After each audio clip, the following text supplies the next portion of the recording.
میرا جو ٹریننگ ہے وہ میکینیکل انجینئرنگ میں ہے، لیکن پچھلے 3 سال سے میں ایلسٹریشن اور گرافک ڈیزائن اور کانسیپٹ آرٹ کر رہا ہوں۔ میں بیسکلی یہ دکھانا چاہتا تھا کہ جو پاکستان کا کلچر ہے، جس طرح سے وہ پورٹری کیا جاتا ہے، ہمیشہ بہت نگیٹو ہے، اور نگیٹو اسپیکٹس ہیں صحیح، لیکن ایک پازیٹیو، ایک رونقی، ایک بہت خوش مزاج سائڈ بھی ہے ہمارے کلچر کو، جو کہ بالکل بھی پورٹری نہیں ہوتا، اور میں بس وہی دکھانا چاہتا تھا۔ آئی تھنک دیٹس وہ زیادہ میرے لیے بھی فن ہے کہ میں وہ چیزیں پینٹ کروں رادر دین ڈپریسنگ چیزیں۔ مختلف لوگوں کو مختلف پینٹنگس پسند آئے، یہ والا کافی ہو گیا تھا پاپولر، تو یہ بیسکلی مطلب آپ کو دیکھ کے کوئی اندازہ ہوگا کہ کیا ہو رہا ہے، لکی رانی سرکس، لیکن تھوڑا سا آلٹرنیٹیو ڈیمینشن میں، جیسے گیم آف تھرونز جہاں پہ ہوتا ہے، ڈریگنز وغیرہ جہاں پہ پھرتے ہیں، تو اس میں دکھایا ہوا ہے کہ وہی میلہ، وہی محفل، لیکن جو ڈریگن ہے وہی رنگ برنگا، اس کے اوپر پھول شول سجا کے۔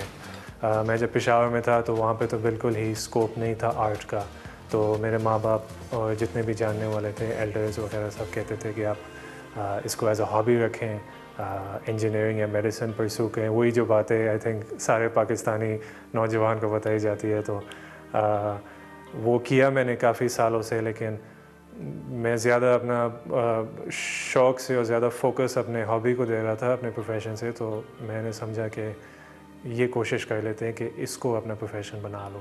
مجھے تو بہت خوشی ہوئی کہ یہ اس سیریز کو اتنا پازیٹیو ریئیکشن ملا، اور جو میرا ذاتی ایک مشن ہے وہ یہ ہے کہ میں اس کو ایک بک میں کنورٹ کر دوں، لیکن میں یہ بھی چاہتا ہوں کہ اگر یہ اینیمیٹڈ فلم یا مووی میں کنورٹ ہو جائے تو وہ بہت اچھی چیز ہوگی۔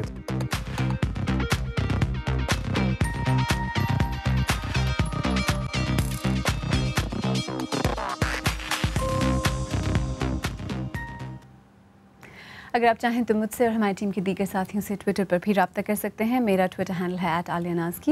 اس کے ساتھ ہی سیربین اختتام کو پہنچا۔ پروگرام میں پیش ہونے والے موضوعات پر اگر آپ اپنے خیالات کا اظہار کرنا چاہیں تو فیس بک پر ہمارا صفحہ حاضر